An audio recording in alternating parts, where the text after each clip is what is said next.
विद्यार्थी मित्रांनो, मी श्री विलास अनंत राठोड, ठक्करबापा मनपा महापालिका माध्यमिक शाळेचा सहाय्यक शिक्षक, बृहन्मुंबई महानगरपालिका माध्यमिक शिक्षण विभागामार्फत ऑनलाईन तासिकेमध्ये आपल्या सर्वांचं स्वागत आहे. विद्यार्थी मित्रांनो, आज आपण इयत्ता 10वी मराठी विषयाचा अभ्यास करणार आहोत. मराठी विषयाचा अभ्यास करताना आपण मराठी विषयाचा प्रश्नपत्रिका कृती आराखडा यानुसार अभ्यास करणार आहोत. मराठी विषयाच्या कृती आराखड्यामध्ये आपल्याला 80 मार्कांच्या पेपरामध्ये 80 मार्कांच्या पेपरामध्ये मराठी विषय हा 5 विभागात विभागणी केलेली आहे. आणि पहिला विभाग म्हणजे गद्य, दुसरा पद्य, तिसरा स्थूलवाचन, चौथा व्याकरण आणि पाचवा उपयोजित लेखन, अशा 5 विभागामध्ये विभागणी केलेली आहे. तर विद्यार्थी मित्रांनो, आज आपण जो तिसरा विभाग आहे, या तिसऱ्या विभागाचा आपण अभ्यास करणार आहोत. या तिसऱ्या विभागामध्ये आपल्याला 10वीच्या अभ्यासक्रमामध्ये 4 स्थूलवाचन दिलेले आहेत. आणि या 4 स्थूलवाचनामध्ये जो जगणं कॅक्टस सारखं जे स्थूलवाचन आहे, हे स्थूलवाचन यावर्षी 25% कमी केलेल्या अभ्यासक्रमामध्ये कमी केलेलं आहे. आणि आपल्याला उरलेले जे 3 स्थूलवाचन आहे, ते स्थूलवाचनाचा अभ्यास आपल्याला या बोर्ड परीक्षेसाठी करणार आहोत. तर त्यामध्ये पहिले जे स्थूलवाचन आहे, मोठं होत असलेल्या मुलांनो, दुसरं जाता असताला, आणि तिसरं जे स्थूलवाचन आहे ते म्हणजे व्युत्पत्ति कोश. आता विद्यार्थी मित्रों, आज हम जो पढ़ने वाले हैं मराठी विषय की प्रश्नपत्रिका कृति आराखड़ा में जो स्थूलवाचन विषय है, प्रश्न है, ये स्थूलवाचन प्रश्न के बारे में हम लोग पढ़ाई करने वाले हैं. और ये स्थूलवाचन की पढ़ाई करते समय हमें मराठी के विषय में 4 स्थूलवाचन बोर्ड के एग्जाम के लिए थे, लेकिन 25% सिलेबस कम करने के कारण जो हमारा एक जो स्थूलवाचन है जगन कैक्टस, ये निकाला गया है. और बचे जो 3 स्थूलवाचन है, पहिला स्थूलवाचन मोठे होत असलेल्या मुलांनो, दुसरं जाता असताला, आणि तिसरं जे आहे व्युत्पत्ति कोश. या इस 3 स्थूलवाचन का हमें पढ़ाई करनी पड़ेगी. और ये स्थूलवाचन की पढ़ाई कैसी करनी है, कितने मार्क्स के लिए पूछे जाने वाले हैं, ये आज हम पढ़ने वाले हैं. और मोठे होत असलेल्या मुलांनो, या स्थूलवाचनामध्ये डॉक्टर अनिल काकोडकर यांनी आपल्याला बार्क काकोडकर यांनी त्यांनी लिहिलेल्या पत्रामध्ये बार्क मधील जो अनुभव आला त्यांना, त्या अनुभवाचं भावविश्व त्याने निश्चित समृद्ध केलेलं आहे. त्यांनी सांगितलं या स्थूलवाचनामध्ये की कुठल्याही मोठ्या कामाची सुरुवात असंख्य अशा छोट्या छोट्या कामातून होतं. हा अनमोल असा अनुभव त्यांनी या स्थूलवाचनामध्ये सांगितलेला आहे. आणि दुसरं जो म्हणजे कोणत्याही कामाला कमी लेखू नये, कोणत्याही कामाला कमी दर्जा देऊ नये, त्यांना समान समजून एक अडचण समान जर आपण समजलं तर कोणत्याही प्रकारची अडचण येत नाही, असा संदेश आणि डॉक्टर अनिल काकोडकर याने मोठे होत असलेल्या मुलांनो या स्थूलवाचनामध्ये दिलेला आहे. दुसरं जो स्थूलवाचन आहे, त्या स्थूलवाचनामध्ये आपल्याला जाता असताला ही कविता आहे स्थूलवाचनामध्ये, आणि ही कविता गुरुदेव रवींद्रनाथ टागोर यांनी लिहिलेली आहे. गुरुदेव रवींद्रनाथ टागोर यांनी या कवितेमध्ये, ही बंगाली कविता आहे, त्याचं त्यांनी मराठीत रूपांतर केलेलं आहे. या कवितेमध्ये टागोरकर यांनी सूर्य आणि पंक्ती यांच्या प्रतीकाद्वारे त्याने जीवनात जगाला काहीतरी देण्याचा, जगणं सुंदर करण्याची क्षमता यांचं वर्णन या स्थूलवाचनामध्ये केलेलं आहे. आणि व्युत्पत्ति कोश, या व्युत्पत्ति कोशामध्ये आपल्याला आपण अभ्यासणार आहोत. त्या व्युत्पत्ति कोशामध्ये की जे काही व्युत्पत्ति कोश आहे, आपल्याला एखाद्या शब्दांचा अर्थ नीट समजला नाही तर आपण व्युत्पत्ति कोश या पुस्तकामध्ये त्याचा सविस्तर अर्थ पाहत असतो आणि तो अर्थ पाहत असताना आपण तो शब्द कुठून आलेला आहे, कोणत्या भाषेतून आलेला, त्याची निर्मिती कशी झाली, असे आपण त्या उत्पत्ती कोशामध्ये आपण अभ्यासलो आहोत. विद्यार्थी मित्रांनो, आपल्याला हे 3 स्थूलवाचन जे आहेत, हे 3 स्थूलवाचन यामध्ये कोणत्या प्रकारचे प्रश्न विचारले जाणार आहेत आणि कसे प्रश्न विचारले जाणार आहे आणि किती मार्काला विचारले जाणार आहे, ते आज आपण पीपीटीच्या माध्यमातून अभ्यासणार आहोत. विद्यार्थी मित्रांनो, आपल्या प्रश्नपत्रिका कृती आराखड्यामध्ये तिसरा विभाग जो आहे, हा तिसरा विभाग आपल्याला किती मार्काला है, कितने मार्क्स के लिए है और कैसे सवाल इसमें पूछे जाने वाले हैं, ये 3 जो उत्पत्ति कोश स्थूलवाचन है, ये 3 स्थूलवाचन के बारे में आज हम जानकारी लेने वाले हैं और इसमें कौन से सवाल ज्यादा महत्वपूर्ण है और उनका जवाब किस प्रकार हमें हल करना है, ये हम इस प्रश्नपत्रिका कृति आराखड़े के अनुसार आज हम पढ़ने वाले हैं और ये विभाग तीसरा और हमारे प्रश्नपत्रिका में जो सवाल है, ये सवाल प्रश्न तिसरा से सुरू होता है. विद्यार्थी मित्रांनो, आपल्या मराठी विषयाच्या प्रश्नपत्रिकेमध्ये स्थूल वाचन विभाग तिसरा जो विचारला जातो तो म्हणजे प्रश्न क्रमांक 3, विभाग तिसरा प्रश्न क्रमांक 3 इथून सुरुवात विचारला जातो आणि प्रश्न क्रमांक 3 मध्ये स्थूलवाचन आपल्याला विचारला जातो. आणि बघा, विभाग तिसरा स्थूलवाचन एकूण गुण आहे 6 आणि आपल्याला या 6 गुणांसाठी 3 कृती विचारले जातात, म्हणजे 3 प्रश्न दिलेले असतात आणि या 3 प्रश्नांपैकी आपल्याला 2 कृती ह्या सोडवायच्या असतात. एक कृती जी आहे ती एक कृती आपल्याला 3 मार्काला असते, म्हणजे 2 कृती आपल्याला 6 मार्काला विचारली जाते. विद्यार्थी मित्रों, हमें प्रश्नपत्रिका कृति आराखड़ा में विभाग तीसरा जो है, यह विभाग तीसरा प्रश्न क्रमांक 3 से शुरू होता है और ये हमें कुल 6 मार्क्स के लिए हमें पूछा जाता है. इसमें 3 कृति दी जाती है, उसमें से हमें 2 कृति हल करनी होती है. एक कृति के लिए 3 मार्क्स होते हैं, ऐसे 6 मार्क्स के लिए हमें ये सवाल पूछा जाता है और 2 कृति हमें इसमें हल करनी है. विद्यार्थी मित्रांनो, बघा, प्रश्न क्रमांक 3, खालीलपैकी कोणत्याही 2 कृती सोडवा, असा प्रश्न आपल्याला प्रश्नपत्रिकेमध्ये विचारला जातो. आणि प्रश्न क्रमांक 3, खालीलपैकी कोणत्याही 2 कृती सोडवा, म्हणजे आपल्याला 3 कृती दिलेल्या असतात. कशा, आपण एक उदाहरणाच्या माध्यमातून बघूया. प्रश्न, प्रत्यक्ष अनुभवातून शिकणे हे अधिक परिणामकारक असते, विधान स्वानुभवातून स्पष्ट करा. दुसरं जे आहे, सूर्य आणि पणती यांच्यातील संवाद, सूर्य आणि पणती यांच्यातील संवाद स्वतःच्या कल्पनेने लिहा. तिसरा, टिपा लिहा उत्पत्ति कोशाचे कार्य. विद्यार्थी मित्रों, हमें स्थूल वाचन में प्रश्न पूछा जाएगा. प्रश्न क्रमांक 3, नीचे दी गई में से कौन सी 2 कृति हल करो और कुल मार्क्स है उसको 6. और उदाहरण के तौर पर हमें सवाल दिए जाएंगे कि प्रत्यक्ष रूप में लिया हुआ अनुभव ये कितना परिणामकारक होता है, ये खुद के अनुभव से हमें स्पष्ट करना है, ऐसा सवाल पूछा जाएगा. दूसरा, सूर्य और दिया इनका संवाद अपने खुद की कल्पना से हमें लिखना है. तीसरा जो प्रश्न है, उत्पत्ति कोश के कार्य क्या है. तर अशा प्रकारे आपल्याला 3 प्रश्न प्रश्नपत्रिका मध्ये दिलेले असतील आणि या 3 प्रश्नांमधून आपल्याला 2 प्रश्न सोडवायचे असतात आणि ते सोडत असताना आपण योग्य उत्तर लिहिलं तर आपल्याला निश्चितच चांगले मार्क्स मिळतील.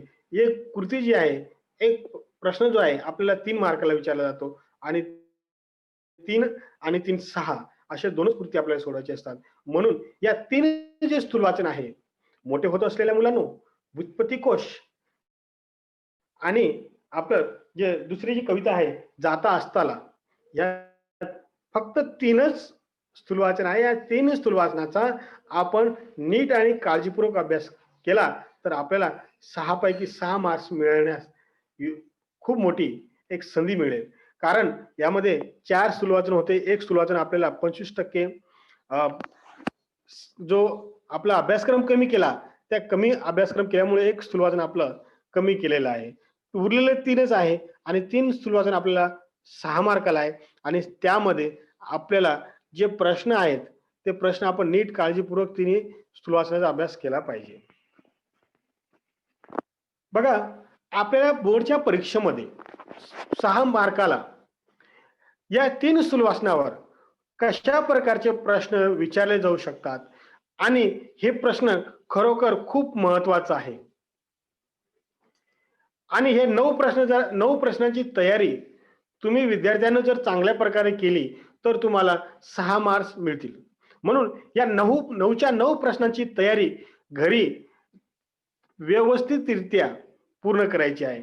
ते 9 प्रश्न कोणते आहेत बघा, संभाव्य प्रश्न आणि यांच्यामधूनच तुम्हाला बोर्डाच्या परीक्षेमध्ये प्रश्न विचारले जातील. 9च्या 9 प्रश्न खूप महत्वाचे आहेत, IMP आहेत, महत्वाचे आहेत. त्यांचा अभ्यास तुम्ही नीट काळजीपूर्वक करा.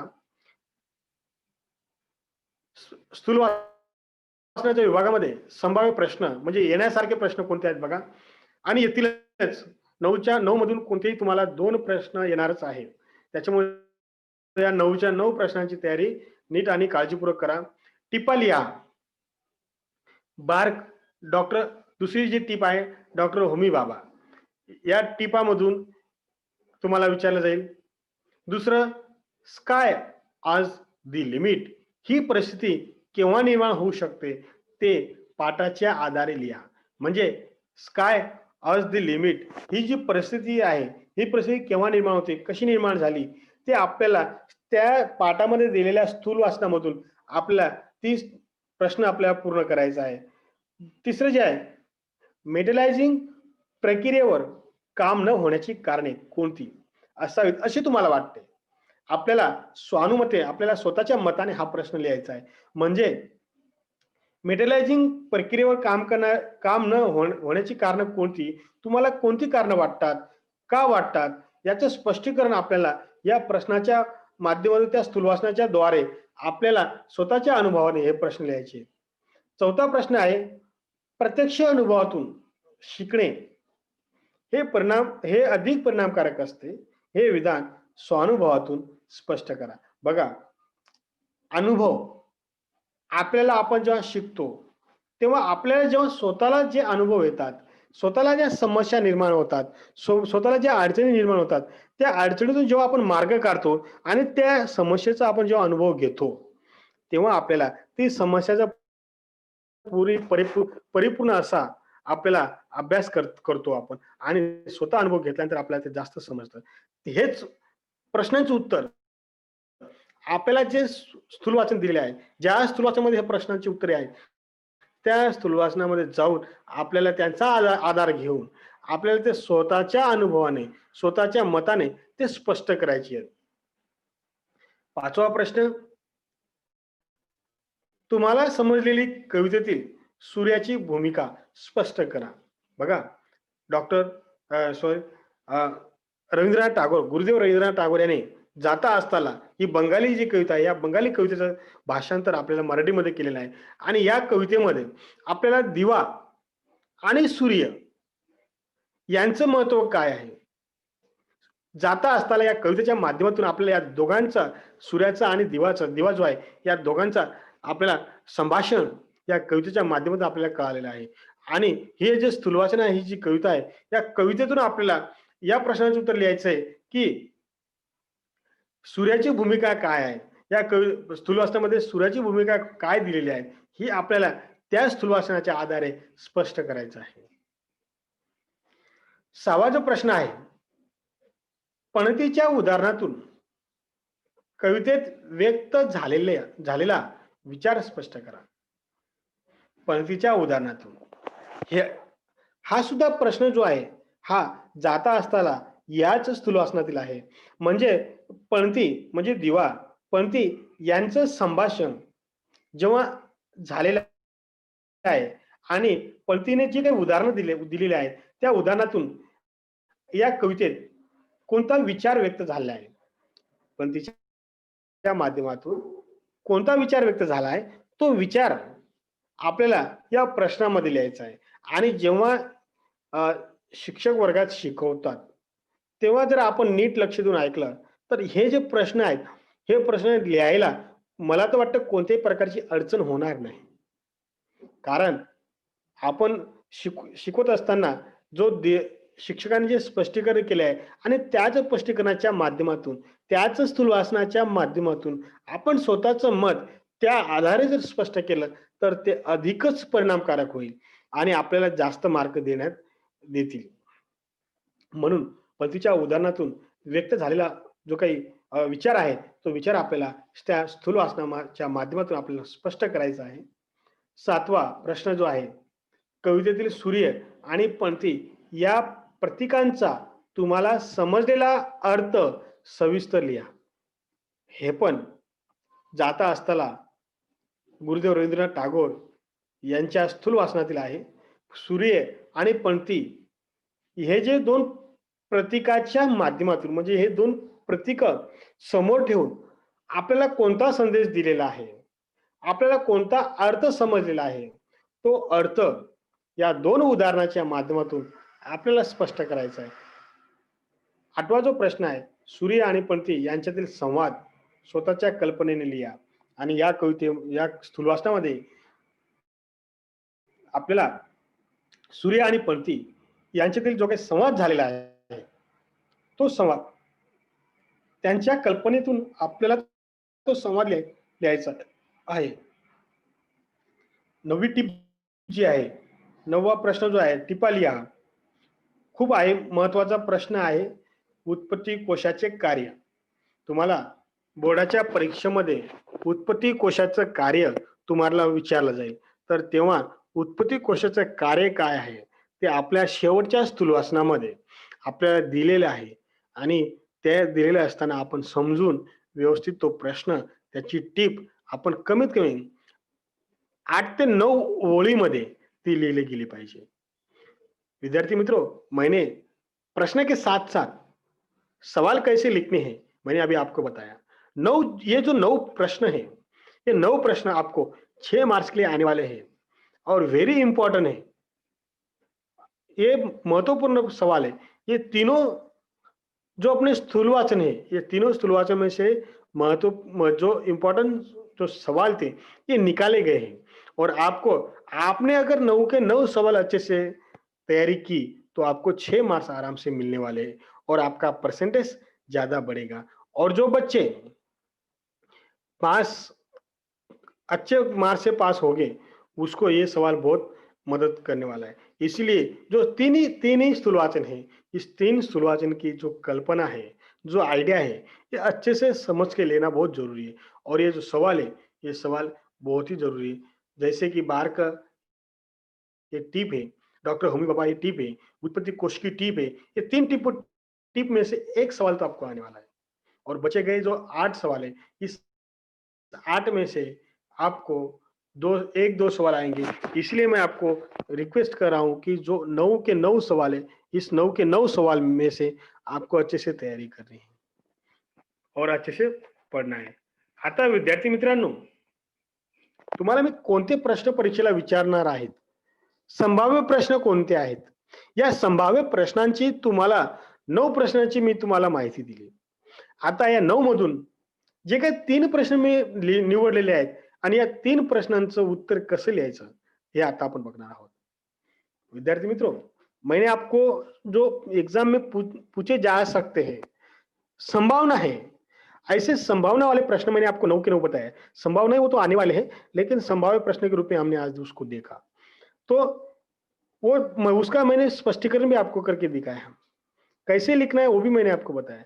तो अभी जो हम लोग जो मैंने 3 सवाल का जवाब जो लिखा है, वो इस जवाब से आपको समझ में आएगा कि सवाल कैसे लिखने हैं. तर पहिला जो प्रश्न आहे, प्रत्यक्ष अनुभवातून शिकणे हे अधिक परिणामकारक असते, हे स्वानुभवातून स्पष्ट करा. बघा विद्यार्थी मित्रांनो, आपल्याला परीक्षेमध्ये प्रश्न विचारला जातो आणि प्रश्न कसा लिहायचा, उत्तर कसं लिहायचं याची आयडिया असली पाहिजे. आता तुम्ही जर या प्रश्नाचं उत्तर कुठून तरी लिहिलं तर ते चुकीचं ठरेल. कारण त्याने स्वतःचा अनुभव विचारलेला आहे, की आपण प्रत्यक्ष अनुभव घेतल्यानंतर जे शिकणं आहे ते किती परिणामकारक आहे हे आपल्याला स्वतःच्या अनुभवातून स्पष्ट करायचे आहे. तर बघा, शिकवणे आणि शिकणे ही प्रक्रिया निरंतर चालणारी आहे. आपले गुरुजन आपणास शिकवण्याचे काम करत असतात. आजच्या शिक्षण प्रणालीत शिक्षक वर्गात फळ्यावर जरी प्रत्येक गणित सोडून देत असले तरी विद्यार्थ्यांनी तीच गणिते पुन्हा घरी जाऊन सोडवली तर त्यातून मिळणारा स्वानुभव म्हणजे स्वतःचा अनुभव हा परीक्षेत चांगले गुण मिळवून देऊ शकतो.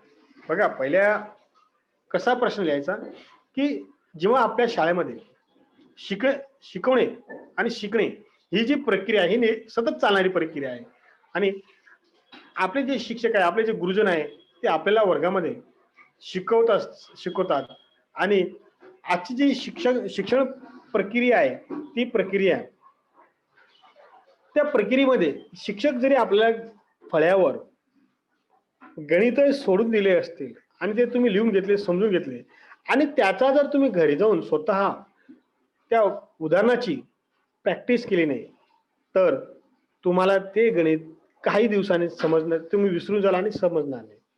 म्हणून जे काही शिक्षकाने आपल्याला वर्गात शिकवलेलं आहे त्याचा आपण प्रत्यक्ष स्वरूपामध्ये घरी जाऊन ते सोडवलं पाहिजे. तर आपल्याला ते चांगलं समजेल आणि परीक्षेमध्ये आपण त्या उदाहरणांचं आपण चांगल्या प्रकारे समजून आपण चांगल्या प्रकारे सोडवलं तर ते तुम्हाला दीर्घकाळ टिकण्या लक्षात राहील.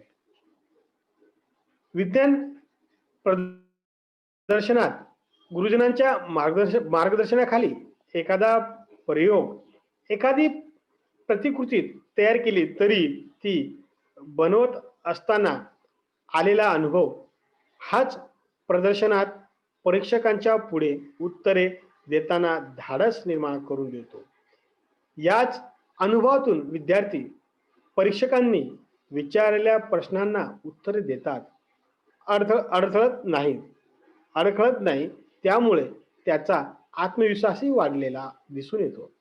बघा, विज्ञान विज्ञान प्रदर्शनामध्ये आपल्याला भाग घ्यायचा आहे आणि जे काही आपण मॉडेल, जे काही प्रतिकृती आपण तयार करणार आहोत ती प्रतिकृती फक्त शिक्षकाने तयार केली, तुम्हाला दिली, तर जेव्हा तुम्ही विज्ञान प्रदर्शन भरणार आहेत तेव्हा जे परीक्षक असतात त्यांनी विचारलेल्या प्रश्नांचं उत्तर तुम्ही देऊ शकत नाही.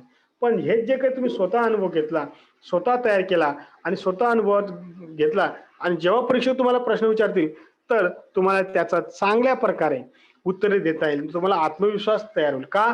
की ती प्रतिकृती, तो जो मॉडेल आहे तो मॉडेल तुम्ही स्वतः तयार केलेला आहे म्हणून तुम्हाला ते चांगल्या प्रकारे समजलेलं असतं आणि त्याचं उत्तर तुम्ही चांगल्या विश्वासाने देऊ शकता.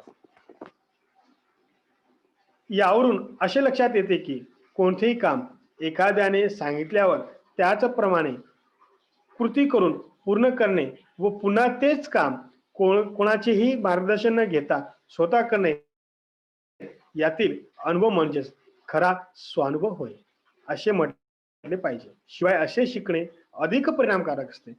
आपण पाहिलं दोन उदाहरणाच्या माध्यमातून आपण हे उदाहरण स्पष्ट केलं की आपण स्वतः अनुभव घेतला, स्वतः तयार केला, स्वतः त्याची प्रॅक्टिस केली तर ते आपल्याला दीर्घकाळपर्यंत आपल्या लक्षात राहतं. म्हणून विद्यार्थी मित्रांनो, प्रत्यक्ष अनुभवातून शिकणे हे अधिक परिणामकारक असते. स्वतः अनुभव घेतल्यानंतर ते दीर्घकाळपर्यंत आपल्या लक्षात राहतं असं या उदाहरणातून आपण स्पष्ट केलेलं आहे.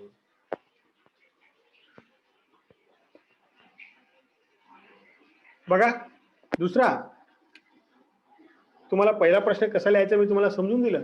आता दुसरा प्रश्न बघा, तुम्हाला समजलेली कवितेतील सूर्याची भूमिका स्पष्ट करा. जाता असताना या स्थूलवाचनामध्ये सूर्याची भूमिका काय आहे, तुम्हाला ते सूर्याची भूमिका काय, तर त्यातून तुम्हाला काय समजलेलं आहे ही भूमिका आपल्याला या प्रश्नामधून उत्तरामधून आपल्याला स्पष्ट करायची आहे. सूर्य उद्याला येतो, त्याचबरोबर संपूर्ण धरा तेजोमय होते, चैतन्याने भरून जाते, संपूर्ण चराचराने जीवनक्रम फिरू लागते. म्हणजे म्हणूनच अस्ताला जाताना सूर्याच्या मनात विचार येतो, मी अस्ताला गेल्यानंतर ही संपूर्ण धरा, धरा म्हणजे पृथ्वी, अंधारात बुडून जाईल.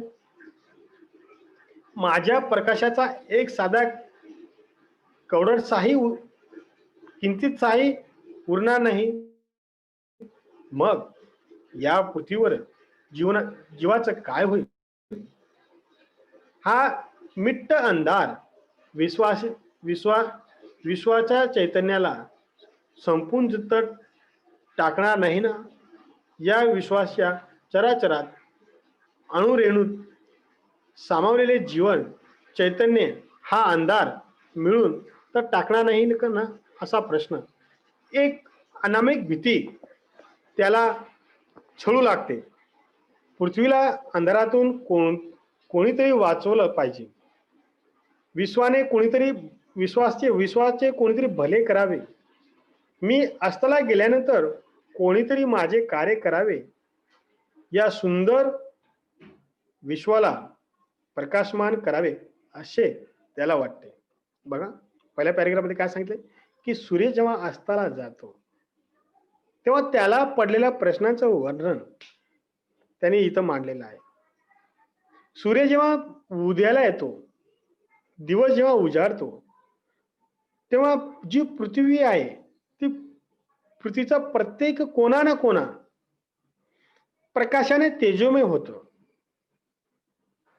आणि जेव्हा सूर्य अस्ताला जातो तेव्हा त्याला प्रश्न वाटतं की माझं आता मी अस्ताला जातोय आणि मी अस्ताला गेल्यानंतर या पृथ्वीचं काय होईल, ही पृथ्वी पूर्ण अंधारमय होईल, असं त्यांनी आपलं मत इथं व्यक्त केलेलं आहे. कवितेतील आशयावरून सूर्य हा जणू पृथ्वीचा जनक आहे असं वाटते. एखाद्या पित्याला आपल्या कन्येच्या भल्याची, तिच्या चांगल्या जीवनाबद्दल चिंता असते, असाच सूर्य देखील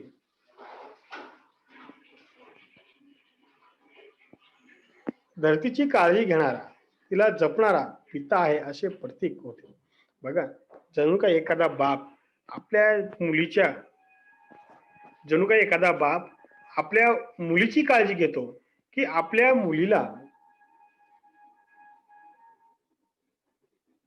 तिला पुढील सांसारिक जीवन कसं सुखमय होईल याची चिंता वाटते.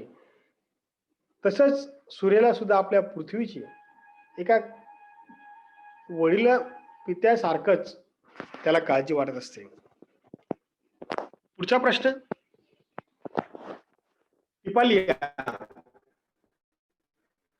व्युत्पत्ती कोशाचे कार्य.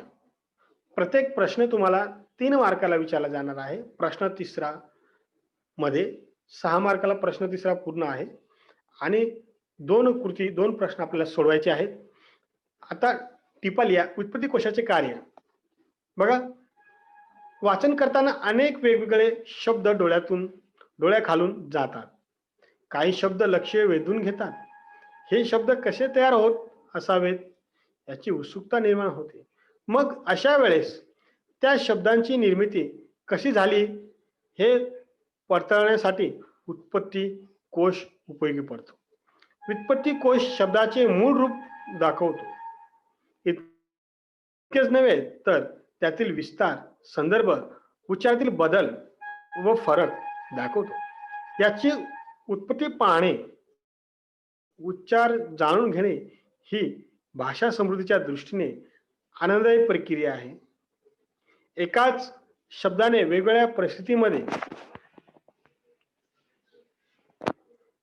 वेगवेगळे अर्थ असतात हे जाणून घेणे अत्यंत महत्त्वाचे आहे. उदाहरण, धूळ चारणे. आता धूळ चारणे या शब्दाचा अर्थ बघा. खरे पाहता धूळ चारणे व फसवणे हे 2 अर्थ आहेत. वेगवेगळ्या संदर्भानुसार ते अर्थ जुळवले जातात. व्युत्पत्ती कोशातून उच्चारातील बदलाचे कारण स्पष्ट होते. अर्थातील स्पष्ट केलेला बदल अभ्यासता येतो. व्युत्पत्ती कोशातून एखाद्या शब्दाची अन्य कोणी मांडलेली उत्पत्ती सांगून ती योग्य व अयोग्य हेही कळते. भाषेचे कालिक स्वरूप स्पष्ट करणे हे उत्पत्ती कोशाचे प्रमुख कार्य आहे. बघा, उत्पत्ती कोशाचं कार्य काय आहे?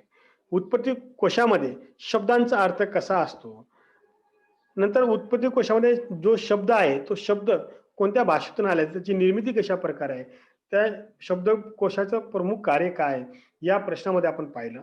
तर विद्यार्थी मित्र, आपल्याला जेव्हा परीक्षेमध्ये प्रश्न विचारला जाईल आणि त्याचं उत्तर कशा प्रकारे तुम्ही लिहावा, यासाठी मी तुम्हाला 3 प्रश्नांची उत्तरे मी तुम्हाला स्वतः सोडून दिलेली आहेत आणि याच प्रश्नांच्या आधारे अशाच प्रकारे उत्तरं तुम्ही या 9 जे संभाव्य प्रश्न आहेत त्या 9च्या 9 प्रश्नांची उत्तरे तुम्ही तयार करा आणि तयार केल्यानंतर तुम्हाला चांगल्या प्रकारे मार्क्स मिळतील. 6च्या 6 मध्ये तुम्हाला 6 मार्कांचा प्रश्न चांगले मार्क्स तुम्हाला मिळतील. तर आज आपण जो प्रश्न पाहिला, प्रश्न तिसरा, विभाग तिसरा मध्ये प्रश्न तिसरा स्थूल वाचनाचा, आणि या स्थूल वाचनाचा अभ्यास आपण केलेला आहे. पण या स्थूल वाचनावर कशा प्रकारे प्रश्न विचारतील, त्यांची उत्तरे कशी लिहावीत, याची माहिती मी तुम्हाला आज दिली आहे. जर विद्यार्थ्यांना काही समस्या असतील तर त्याने ती समस्या जी समस्या ती विचारा.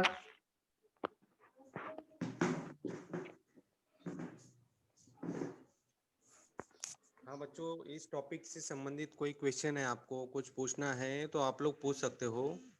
अपना हाथ ऊपर कीजिए, हैंड राइज कीजिए. मराठी विषय के स्थूल वाचन से संबंधित अगर कोई भी क्वेश्चन है आपके मन में तो आप लोग सवाल पूछ सकते हो. अपना हाथ ऊपर कीजिए. राठौर सर आपको उसका आंसर देंगे. जो भी क्वेश्चन है आपका उसका आंसर बताएंगे.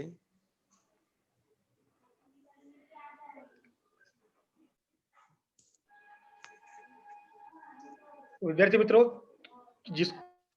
किसी बच्चे को कोई समस्या होगी तो मैंने कुछ जो पढ़ाया हुआ समझ में नहीं आया होगा तो प्लीज करके पूछिए.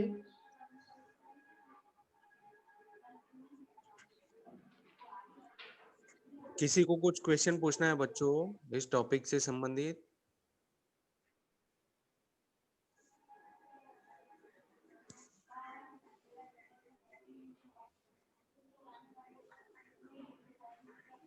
हाँ सर जी, शायद किसी को कुछ क्वेश्चन नहीं पूछना है इस टॉपिक से संबंधित.